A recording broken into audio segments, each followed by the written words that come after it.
Hello दोस्तों, hit story में आप सभी का स्वागत है। फूफा जी प्लीज भगवान के लिए मुझे छोड़ दो। विक्रम अचानक ही उसकी कलाइयों को लोहे की पकड़ में जकड़ चुका था।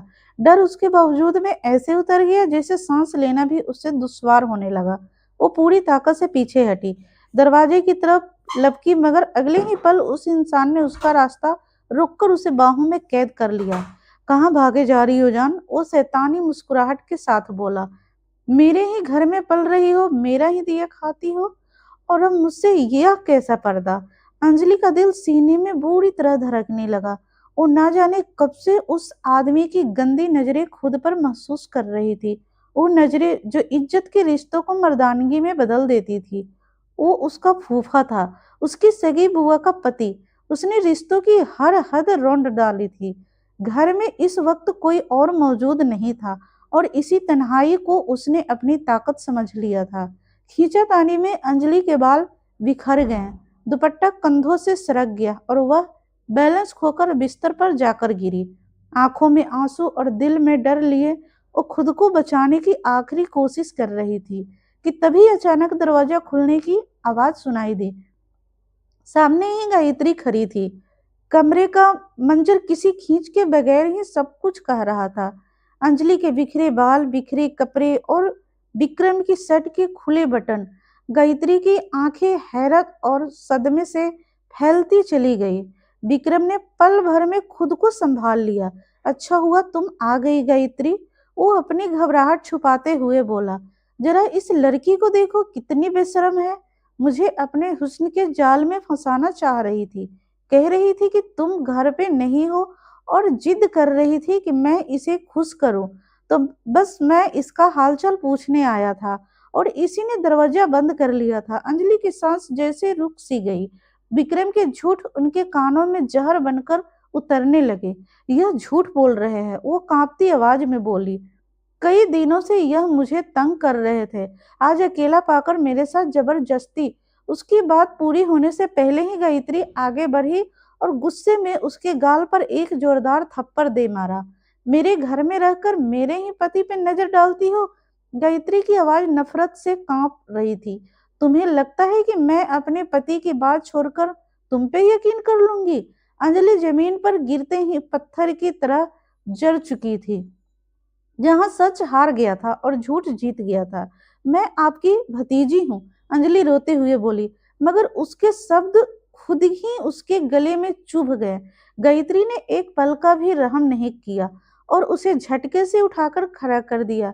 मैंने तुम्हें अपने घर में जगह दी, तुम्हें पाला पोसा, और आज तुमने मुझे यह दिन दिखाया। गायत्री की चीख पूरे कमरे में गूंज उठी। तुम्हारी खातिर मैंने अपनी खुशियां, अपनी जिंदगी सब दांव पे लगा दी, और आज तुम अपने अंदर की घटिया खून का सबूत दे रही हो। निकलो मेरे घर से। मैं अब तुम्हें एक पल भी अपने घर में बर्दाश्त नहीं कर सकती। उसके शब्दों में एक ऐसा अंधा यकीन था अपने पति के लिए, जो सच सुनने का इनकार कर चुका था। मैं विक्रम से दीवानों की तरह मोहब्बत करती थी, और मैं उन पे आंख बंद करके यकीन कर सकती हूँ। अंजलि जैसे अंदर से बिखर कर रह गई। आंसू उसकी आंखों से बहते जा रहे थे, मगर सामने खड़े लोगों के दिल पत्थर से कम न थे। रोते रोते उसकी आवाज लड़खड़ा गई। मुझे समझ नहीं आ रहा कि आप अपने पति की हर बात को सच क्यों मान रही हैं, और मेरी एक बात भी सुनने को तैयार नहीं। क्या मैं सच में आपको इतनी गिरी हुई लगती हूँ? आप ही ने तो मुझे पाला है, मेरी परवरिश की है। क्या मैंने कभी आपको शक करने का मौका दिया? मैं ऐसी नहीं हूँ। वो कांपते होठों से खुद को बेगुनाह साबित करने की कोशिश कर रही थी, मगर गायत्री के कान जैसे बंद हो चुके थे। उसके पीछे खड़ा विक्रम खामोश तमाशाई बना हुआ था, चेहरे पर मासूमियत की चादर ओढ़े, आंखों में चालाकी की हल्की सी चमक लिए। गायत्री ने गुस्से से दरवाजे की ओर इशारा किया। अब एक पल भी यहाँ नहीं रहोगी अंजलि। मैं तुम्हें और बर्दाश्त नहीं कर सकती। मेरे पति पे नजर रखने वाली लड़की के लिए मेरे दिल में कोई जगह नहीं है। मेरे पीछे रहकर तुम जो यह सपने सजा रही थी, मैं सब समझ चुकी हूँ, और यह अब मैं कभी बर्दाश्त नहीं करूंगी। उसके शब्दों में नफरत यूं बह रही थी। जिसे बरसों का जहर एक ही पल में बाहर आ गया हो। अंजलि की आंखें हैरत और डर से फैल गई। क्या आप सच में मुझे आधी रात को घर से निकाल रही हैं? मैं कहाँ कहाँ जाऊंगी? मेरे माँ बाप तो हैं नहीं, और रात को 11 बज चुके हैं। वो रिश्तों की और वक्त की दुहाई दे रही थी, मगर गायत्री के दिल पर एक शब्द का भी असर न हुआ। मुझे कुछ नहीं सुनना अंजलि। मुझे यकीन नहीं होता कि तुम इतनी गंदी सोच रखती हो। फौरन यहाँ से निकल जाओ, वरना मेरे गुस्से का जो अंजाम होगा वो सह नहीं सकोगी। उसकी आंखें गुस्से से लाल हो चुकी थी। अंजलि डर से इस तरह कांप रही थी जैसे जमीन उसके कदमों के नीचे से खिसक गई हो। वो अपना बैग उठाने के लिए पीछे पलटने वाली थी, मगर गायत्री के तेवर और आंखों में भड़कता गुस्सा देखकर उसकी हिम्मत जवाब दे गई, और वह खाली हाथ ही दरवाजा पार कर गई। गेट के करीब पहुंचते ही उसके सब्र का बांध टूट गया और वह फूट फूट कर रोने लगी। सर्दी उसके वजूद में यूं उतर रही थी और हड्डियां तक समा रही हो। उसके पास ओढ़ने को सिर्फ एक बारीक सा दुपट्टा था, और इस ठंड रात में किसी काम का न था। उसे यकीन नहीं आ रहा था कि एक ही पल में उसकी सारी दुनिया इस तरह उजड़ जाएगी। पागलों की तरह वह सड़क के बीच खड़ी आसपास के खामोश बंगलों को देख रही थी, जहां हर कोई ठंडी रात के अंधेरे में अपने अपने घरों के अंदर सुरक्षित था। कुछ देर के बाद वह सड़क के किनारे आकर खड़ी हो गई, और दिल और दिमाग जैसे सुन्न हो चुके थे, और उसे बिल्कुल भी समझ नहीं आ रहा था कि अब उसे कहाँ जाना है और क्या करना है। क्या सुबह होते ही वह मुझे वापस बुला लेंगी? क्या मैं यूं ही पूरी रात जागते हुए सड़क के किनारे खड़ी उनके इंतजार में गुजार दूं? यह सवाल उसके नाजुक से दिल में बार बार सिर उठा रहे थे। वो मासूम सी लड़की उलझन में खुद से ही बातें करती जा रही थी। यह हकीकत से बेखबर कि सामने वाले घर की बालकनी में खड़ा एक मौजूद उसे बड़ी गहरी नजरों से देख रहा था। सर्दी की सिरन में गुलाबी कपड़े पहने वो लड़की जो आंसुओं के साथ साथ कांप भी रही थी, उसे देखकर वो इंसान चौंक सा गया। ऐसी ठंड में इस हाल में यह मंजर उसके लिए गैर मालूमी थी। थोड़ी देर के बाद वो साया अंदर चला गया। अरे दादी, आपके भी मजे हैं। सर्दी में बैठकर चाय के मजे उड़ाए जा रहे हैं। वो हंसते हुए अपनी दादी को छेड़ने लगा, तो देवकी जी ने बनावटी नाराजगी से उसकी ओर देखा। और क्या करूं भला, सर्दी ही ऐसी है। क्या बदन में जान नहीं रहती? दिल चाहता है कंबल से बाहर पांव भी ना निकालो। फिर अचानक जरा सीरियस होकर पूछी, बैठी, वैसे क्या तुम्हें भी सच में सर्दी महसूस हो रही है? उसकी बात पर वह हल्का सा मुस्कुरा दिया। क्यों नहीं दादी, आज तो मौसम सच में बहुत ठंडा है। मगर दादी, वो लड़की इतनी ठंड में बाहर कैसे खड़ी हो सकती है? मेरे ख्याल से उसके पास ओढ़ने की कोई चादर भी नहीं थी। यह सुनकर देवकी जी चौंक उठी। कौन, किस लड़की की बात कर रहे हो तुम? आर्यन जरा सा घबरा गया, जैसे शब्द अचानक उसके मुंह में अटक गए हो। मेरा मतलब वो लड़की जो बाहर सड़क पे खड़ी रो रही थी। कौन सी लड़की? कौन सड़क पे खड़ा है? साफ साफ बताओ। देवकी जी की आवाज में बेचैनी साफ झलकने लगी। अरे छोड़ो ना दादी, क्या पता वो अपने घर चली गई हो। यह कहकर वह जानबूझकर बात खत्म करना चाहता था। नहीं नहीं, मैं खुद जाकर देखूंगी। वो बेचैनी से अचानक अपनी जगह से उठकर खड़ी हो गई। दादी प्लीज ऐसा मत कीजिए। आपको क्या हो गया है? आर्यन फौरन घबराकर बोला। ऊपर से वैसे ही सर्दी बहुत थी, मगर देवकी जी की आंखें में चिंता की लकीरें उतर आई थी। आर्यन, अगर बाहर कोई लड़की अकेली खड़ी रो रही है तो हो सकता है कि वह किसी बड़ी मुसीबत में हो। क्या खबर किसी ने उसके साथ कुछ गलत कर दिया हो? उसकी आवाज में दर्द उतर आया। वो शुरू से ही ऐसी ही थी, दूसरों के दुख को अपना दुख समझने वाली। यह सुनकर आर्यन के पास कहने को कुछ न रहा। बस कीजिए दादी, यकीनन वह लड़की अब अपने घर चली गई होगी। आप बेकार नहीं परेशान हो रही हैं। मुझे तो आपसे यह बात कहकर अब पछतावा हो रहा है। फिर वह जानबूझकर बातों को रुख बदलने लगा।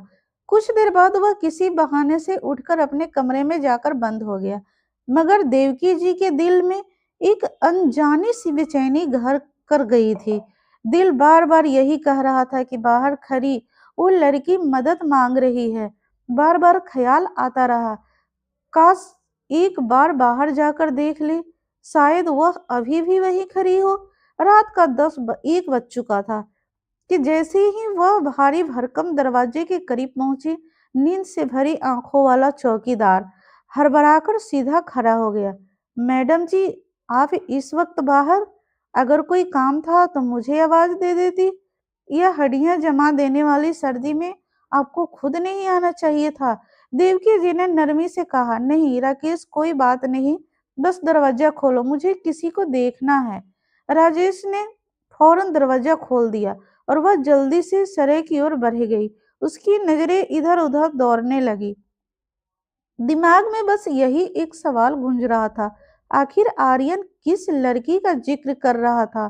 सामने वीरान सड़क और गहरा सन्नाटा पसरा हुआ था। काट खाने वाली ठंडी हवा से सिवा कुछ भी नजर नहीं आ रहा था।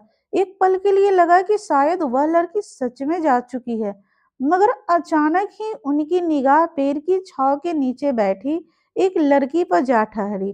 वो ज्यादा दूर नहीं थी, सिमटी हुई डरी हुई आंखों से आसपास देख रही थी।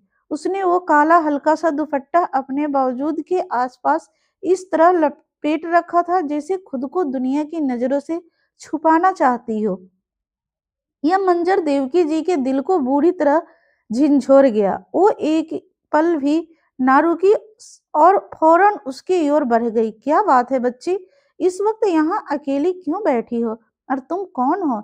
देवकी जी ने पास आते हुए नरमी से पूछा। मैंने तुम्हें 1-2 बार सामने वाले बंगले में देखा है, आज इस तरह बाहर क्यों हो? सब ठीक तो है ना? उनके शब्दों में ऐसा प्यार था जैसे बरसों से माँ की गोद में सहेजा हुआ अपनापन। यह सुनते ही उस लड़की के सब्र का बांध टूट गया। वो बेख्तियार चीखियों में रोने लगी। आंसू उसकी आंखें में यूं बहने लगे जैसे किसी ने बांध तोड़ दिया हो। वो मुझे निकाल दिया, वो मुश्किल में बोल पाई, सांस बेकाबू हो चुकी थी। फूफा जी ने मेरे साथ गलत करने की कोशिश की, मगर इल्जाम मुझ पे लगा दिया, मुझे ही गलत साबित कर दिया। कहा गया कि मैं बदचलन हूँ। बुआ ने अपने पति की बात मान ली, मेरी एक बात भी नहीं सुनी और मुझे घर से निकाल दिया। वो रुक रुक कर बोल रही थी। मगर आंटी, वो सुबह मुझसे वापस बुला लेंगी। मेरी बुआ दिल की बुरी नहीं है, बस आज गुस्से में है। मैं सिर्फ आज की रात यहाँ गुजर रही हूँ। आप देखिएगा, सुबह होते ही गेट खुल जाएगा। आपकी आवाज लड़खड़ाकर कमजोर पड़ गई। मैं इतनी बड़ी दुनिया में कहाँ जाऊँ? मेरे माँ बाप भी नहीं है। डर और दहशत ने उनकी शब्दों को बेतरतीब कर दिया। वो खुद भी नहीं जानती थी कि वह क्या बोल रही है।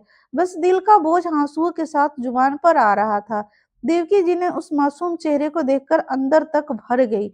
उन्हें मालूम न था कि सच किसके साथ है, हकीकत क्या है, मगर इस वक्त उन्हें सिर्फ एक सिमटी हुई, तन्हा और सर्दी से ठिठुरती लड़की नजर आ रही थी। ऐसा लग रहा था जैसे तेज सर्दी उसके वजूद से लिपटकर उन तक भी पहुंच रही हो।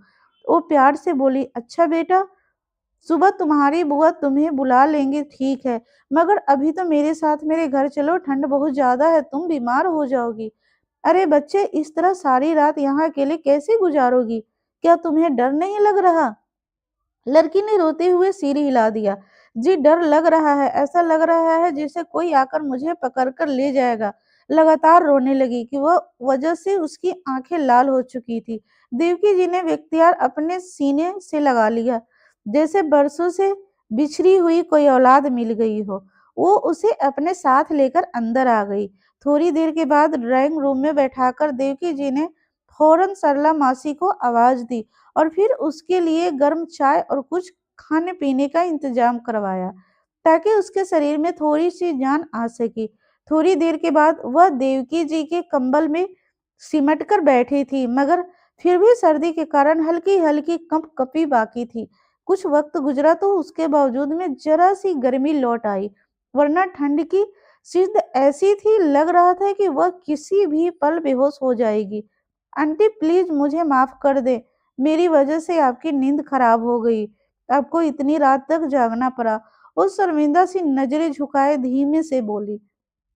देवकी जी ने मोहब्बत भरी मुस्कुराहट के साथ जवाब दिया, अरे नहीं बच्ची, इसमें माफी मांगने जैसी तो कोई बात नहीं, बल्कि सच तो यह है कि मुझे नींद आती ही कहाँ है। दिन में थोड़ा सा आंख लग जाती है और रात यूं ही जागते हुए गुजर जाती है। इस बड़े से घर में है ही कौन है? मैं और मेरा सन्नाटा। देखो ना, यहाँ दीवारें भी जैसे खालीपन की गवाही देती है, इसलिए खुद को कसूरवार मत ठहराओ। अच्छा यह बताओ, तुम्हारा नाम क्या है? तुम मुझे बहुत ही प्यारी और सादी सी लग रही हो। उनकी प्यारी भरी बातों पर वह हल्का सा मुस्कुराई, नजरें झुकाई और धीरे से अपना नाम बताया, अंजलि, और फिर खामोश हो गई। देवकी जी ने कुछ पल सोचकर कहा, बेटा हो सकता है तुमसे कोई गलत फहमी हो गई हो, मगर इस कदर परेशान होने की जरूरत नहीं है। गुस्से में आकर लोग बहुत कुछ कह देते हैं, सुबह होते ही वह खुद तुम्हें बुला लेंगी। अंजलि की आवाज भर आई, आंटी, अगर सच में मेरी गलती होती तो शायद वह मुझे माफ भी कर देती, मगर कसूर मेरा नहीं था। उनके पति ने सब कुछ उल्टा कर दिया। मुझे बदचलन कहकर इल्जाम लगा दिया गया कि मैं खुद उन्हें लुभाने की कोशिश की, जबकि हकीकत यह है कि वह काफी समय से मुझे तंग कर रहे थे। फिर उसने ठहरे हुए मगर लड़खड़ाते शब्दों में सारी कहानी सुना दी। देवकी जी हैरत से उसे देखती रही। सामने बैठी लड़की कम उम्र, सादी और बेहद मासूम दिखाई दे रही थी। उसमें कहीं से भी फरेब, मक्कारी या चालाकी सी झलक ना थी। देवकी जी ने एक उम्रदार औरत थी, उन्होंने दुनिया देखी थी और सामने वाले को देखकर एक नजर में पहचान लेती थी कि वह कैसा इंसान है। उसकी अनुभवी आंखों में अंजलि को एक पल में ही समझ लिया था। आंटी, अगर सुबह वो मुझे वापस बुला लेंगी तो मैं चली जाऊंगी। मैं बस आज की रात यहाँ गुजारना चाहती हूँ। वो उम्मीद भरी निगाहों से उनकी ओर देखने लगी।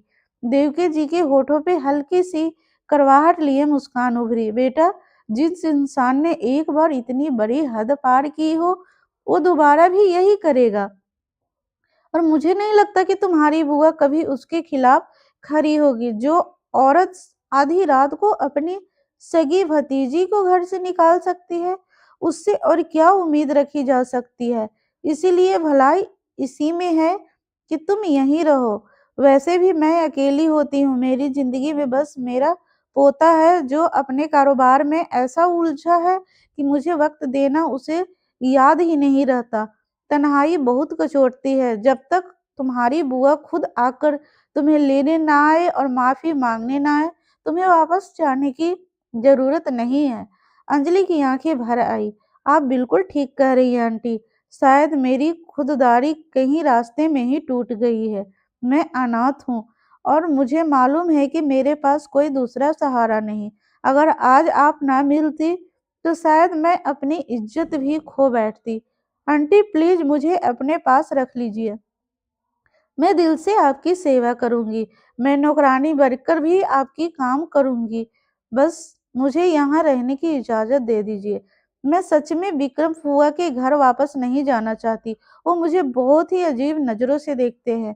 मैं खुद को कमरे तक सीमित रखती थी, मगर उस दिन मुझे अकेला पाकर वो जबरदस्ती अंदर आ गए थे। यह कहते कहते वह बुरी तरह से कांपने लगी। देवकी जी ने उसकी बातें पूरी होते ही नरमी से कहा, नौकरानी बनने की बात क्यों करती हो? बेटा, तुम यह जैसी साफ दिल और मासूम लड़कियां तो दिल के करीब रहती है। तुम तो रानी बनने के लिए पैदा हुई हो, किसी के घर की भी और किसी के दिल की भी। इसीलिए अपने आप को इतना कम मत समझो। तुम सच में बहुत अच्छी लड़की हो। चलो, अब रात का 1 बज चुका है। हम दोनों सामने सामने बैठे जिंदगी के कड़वे और मीठे पहलुओं पर बातें करती रही। दुख, दर्द और उम्मीद और दुआएं शब्दों में ढलती रही। बातों ही बातों में अंजलि बिस्तर पर लेट गई और थकान के बोझ से उनकी आंखें बंद हो गई। देवकी जी ने उसे काफी देर तक देखती रही। उस मासूम चेहरे पर नजर टिकाए उनके होठों पे हल्की सी मुस्कुराहट आ गई। न जाने क्यों यह लड़की उनके दिल को छू गई थी और वह उसके बारे में बहुत कुछ सोचने पर मजबूर हो गए थे। सुबह नाश्ते की मेज पर वो रोज की दिनचर्या से हटकर काफी देर से आया था। ऑफिस जाने के लिए पूरी तरह तैयार था। जैसे ही उसकी नजर अपनी दादी पे पड़ी, उसके चेहरे पे एक प्यारी सी मुस्कुराहट फैल गई।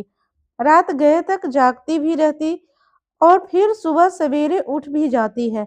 कमाल है दादी, वो हंसते हुए बोला। आज तो आपके चेहरे पे कोई खास चमक नजर आ रही है, क्या बात है? देवकी जी ने मुस्कुराकर उसकी ओर देखा। बस यूं समझ लो कि आज दिल कुछ हल्का हल्का सा है। अंजलि सुबह सवेरे उठी थी, आरती कर रही थी, तो बस मेरी भी आंख खुल गई और मैंने सोचा चलो मैं भी अंजलि के साथ आरती में शामिल हो जाती हूँ। उनके शब्दों में हल्की सी झिझक शामिल थी। यह सुनकर वह चौंक गया। अंजलि? कौन अंजलि दादी? आप किसकी बात कर रही हैं? कहीं आपने कोई सपना तो नहीं देख लिया? देवकी जी ने लापरवाही से जवाब दिया। अरे वही लड़की जिसका जिक्र तुम कल कर रहे थे, जो रात को गेट के बाहर खड़ी रो रही थी। मैंने उसे अंदर बुला लिया था। बहुत डरी हुई थी, बहुत समझी सी हुई। अब कुछ दिन यहीं रहेगी। उसके माथे पर बाल पड़ गए। दादी, आपने यह क्या कर दिया? जरा भी नहीं सोचा? किसी अजनबी लड़की को यूं ही घर में ले आना कोई अक्लमंदी की बात नहीं है। अगर वह कोई चोर लुटेरी या फिर कोई परेशानी पैदा करने वाली निकली तो ऐसे ही हर किसी पे भरोसा नहीं कर लिया जाता। हो सकता है उसके घर वालों ने किसी वजह से उसे निकाला हो, हमें क्या पता। देवकी जी के शब्दों में दुख और मलाल उतर आया। नहीं बेटा, वो ऐसी नहीं है, बहुत कम उम्र है। चेहरे से ही मासूमियत झलकती है, तबीयत में नरमी है, आंखों में सच्चाई है, और सबसे बढ़कर वो अनाथ है। उसके फूफा ने उसके साथ जबरदस्ती करने की कोशिश की थी, मगर उल्टा इल्जाम उसी पर लगा दिया गया। उसकी अपनी बुआ ने अपने पति की बात मानकर उसे आधी रात को घर से निकाल दिया। यह कहते कहते उनकी आवाजें भर आई और चेहरा उदासी में डूब गया। आर्यन ने अचानक दोनों हाथ से अपना सर थाम लिया। दादी, आपको बस किसी के लिए तरस खाने और मदद करने का मौका चाहिए होता है, मगर कभी-कभी यह नेकी परेशानी बन जाती है। खैर, मैं सरला मासी से कह जा रही हूँ कि घर का खास ख्याल रखे, और चौकीदार को भी समझा दूंगा कि वह उस लड़की को बाहर न जाने दे जब तक मैं वापस ना आऊं। न जाने कौन है, कैसी है, क्या चरित्र रखती है, और आपने बिना सोचे समझे उसे घर में बैठा लिया। उसने शब्दों में शक्ति भी थी और कहीं न कहीं घमंड भी छलक रहा था। यह कहकर वो मुड़ गया। इस बात से बेखबर कि पिलर के पीछे खामोशी से अंजलि खड़ी थी, उसके एक एक शब्द सुन रही थी। उसका दिल बेकाबू होकर धड़कने लगा। डर उसके चेहरे पे झलक रहा था और अंदर ही अंदर वह कांप रही थी कि इस घर का इकलौता मर्द उसे चोर लुटेरी और गलत चरित्र की समझ रहा था। इस एहसास ने उसके दिल में एक नया डर भर दिया। शायद इस घर में पनाह मिल पाना भी उसके लिए अब आसान नहीं होने वाला था। उसके चेहरे पर उलझन और मानसिक तकलीफ साफ उतर आई थी। कुछ देर बाद वह ऑफिस जाने के लिए घर से निकल चुका था और अंजलि वहीं खड़ी रह गई, खामोश, गुमसुम। आने वाले पलों के ख्याल से और भी टूटती चली गई। उसे लग रहा था जैसे दुनिया में अब उसका कोई सहारा बाकी न रहा, जैसे हर तरफ अजनबियत फैल गई हो। देवकी जी अभी नाश्ते की मेज पर रही थी, पर अचानक उनकी नजर कमरे के कोने में खड़ी अंजलि पर पड़ गई। वो एक ही जगह जड़ सी खड़ी थी, जैसे कदमों में जान बाकी ना हो। उसके चेहरे पे डर और घबराहट साफ थी। अरे बेटा, तुम वहां क्यों खड़ी हो? देवकी जी की आवाज में फौरन ममता घुल गई। यहाँ आओ, मेरे पास आकर बैठो। अंजलि ने हिचकिचाहट के साथ कदम आगे बढ़ाया, धीरे धीरे चलती हुई उनके करीब पहुंची और उनके बराबर में बैठ गई। उसकी उंगलियां बेचैनी से आपस में मरोड़ रही थी। देवकी जी ने प्यार से उसके सर पे हाथ रखा और ममता भरे अंदाज में बोली, बेटा सुकून से नाश्ते करो, तुम अब इस घर में रहोगी। मुझे तुम बहुत भली लगी हो। मैं नहीं चाहती कि तुम दोबारा वहां जाओ, कम से कम तब तक नहीं जब तक तुम्हारी बुआ खुद चलकर तुम्हारे पास नहीं आती और उन्हें अपनी गलती का एहसास न हो जाए। और वो उससे माफी मांगकर तुम्हें इज्जत के साथ अपने घर ले जाए। तब तक तुम यहीं यहीं रहो और यहाँ से मत जाना। उससे पहले तुम्हारा वहां जाना बिल्कुल सही नहीं है। ऐसे लोग बार बार कमजोरी का फायदा उठाते हैं और मैं यह हरगिज बर्दाश्त नहीं करूंगा। अंजलि की आंखें भर आई, आंसू पलकों का बांध तोड़ने लगे। आप ठीक कर रही हैं आंटी, वो कांपती आवाज में बोली। मैं वहां वापस नहीं जाऊंगी, मगर यहाँ रुकना भी मेरे लिए आसान नहीं है। मैं एक ऐसी लड़की हूँ जिसके बारे में आप कुछ भी नहीं जानती। क्या सच में आप मुझ पर भरोसा कर सकती हैं? वो एक पल में लिए रुकी, खुद को संभालना, फिर जल्दी से बोली, मैं वादा करती हूँ मैं कभी आपका भरोसा नहीं तोड़ूंगी। घर का हर काम कर लूंगी। आप जो कहोगी, जैसे कहोगी, मैं मान लूंगी। बस मुझे एक सुरक्षित जगह चाहिए जहां मैं रात को डर के बगैर आंखें बंद कर सकूं। उसकी आवाज भर आई, मुझे बहुत डर लगता है। मैंने कभी अकेले जीना नहीं सीखा। हमेशा बुआ जी मेरा सहारा थी और आज उन्होंने मुझे धक्के देकर बाहर निकाल दिया। मुझे अब तक यकीन नहीं हो रहा है कि यह सब मेरे साथ हो गया है। वो बार बार आंसू पोंछ रही थी। पूरी रात की बेख्वाबी और रोने से उसकी आंखें को सुजाकर लाल कर दिया था। चेहरे पर ऐसी थकान थी जैसे किसी ने उसकी सारी चमक निचोड़ ली हो। देवकी जी का दिल भर आया। उन्होंने मोहब्बत और नरमी से कहा, बेटा अब इन बातों को दिल से निकाल दो। जो गुजर गया उसे पीछे छोड़ दो और अपने लिए नए दिल की शुरुआत करो। तुम सच में बहुत अच्छी हो। सुबह सवेरे जब तुम भगवान जी की आरती कर रही थी तो पता है मेरे दिल में भी एक तरफ सी उठी कि मैं भी भगवान जी के चरणों में बैठकर अपने दिल को गम हल्के कर लूं, अपनी तन्हाई को दूर कर लूं। वरना सच कहूं तो इस उम्र में भी मेरा दिल पूजा पाठ में नहीं लगता। बस अकेले सुनसान घर में परी अंदर ही अंदर घूंटती रहती हूँ। आज सुबह उठते ही एक अजीब सा सुकून महसूस हुआ। लगता है मुझे भी अपनी रोजमर्रा की रूटीन में बदलाव करना पड़ेगा। उनके चेहरे पे एक मीठी सी मुस्कुराहट थी जिसने अंजलि के दिल में कुछ राहत भर दी। कुछ देर बाद सरला मासी नाश्ता लेकर आई। अंजलि ने खामोशी से नाश्ता की और वो बिना कुछ सोचे उसी पर ढेर सा हो गया, जैसे दिन भर की थकान एक पल में उसके बावजूद पर आकर गिरी हो। सरला मासी प्लीज पानी ले आइए। उसकी आवाज लॉन्ज में गूंजी, मगर किचन से कोई जवाब नहीं आया। किचन में अंजलि खड़ी थी। दादी के कहने पर सूप बनाने को चढ़ा रखा था, मगर उसकी आवाज सुनते ही उसके हाथ कांपने लगे। एकदम से चौंक गई उसकी आवाज सुनकर। दिल जोर जोर से धड़कने लगा। तो दोस्तों आज की कहानी यहीं तक थी और पार्ट 2 के लिए हम जल्दी ही लाएंगे।